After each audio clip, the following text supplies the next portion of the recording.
Welcome to Biology Made Easy. Today we are discussing genetic diversity and its importance. If today is the first time you are encountering our channel, please do well to give us your likes and kindly subscribe. Drop your questions in the comments section. Well, what is genetic diversity? Genetic diversity is simply the variety of alleles of genes within a species. We'll explain. Well, here, every species have specific genes that set it apart as a species.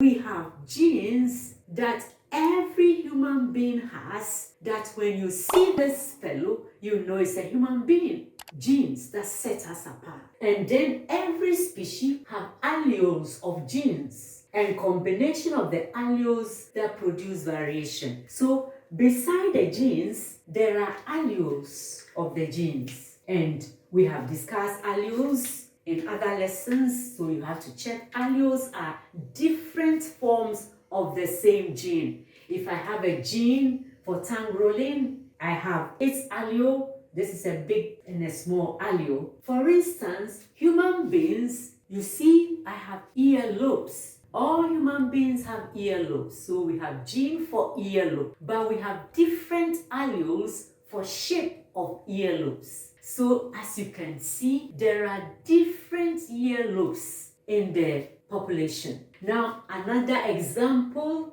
is mimosa plant. You see the mimosa plant, its characteristic leaves, it has thorns, but some sprawl on the ground, some are shrubs, and some are trees. You see some have different colors, yellow, violet, reddish flowers. So we have different alleles producing different characteristics. So we come back here to define genetic diversity, and we say it's variety of alleles of genes within a species. Now, the variety of alleles of genes show us differences in characteristics. So different alleles, their combination show out as a character. So different alleles show as variants. So you can have differences and their variants. So genetic diversity studies the variety of alleles, and the variety of alleles show themselves as variety of characteristics. So if you have variety of characteristics, that's a variance. So the variety of characteristics or variants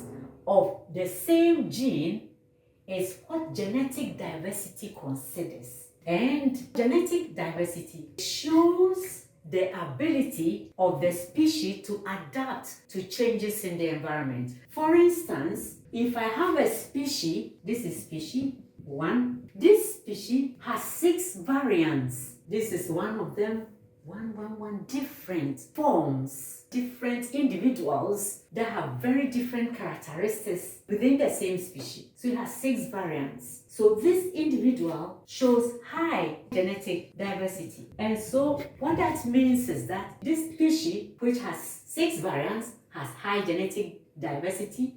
It has high ability to adapt to changes in the environment. Why does it have high ability to adapt to changes in the environment? If, for instance, the environment becomes very dry or lack of food, and this particular individuals, they have alleles that enable them to withstand drought, then even if these individuals with these variants cannot persist, these ones will be able to stand and produce, and so the species continues.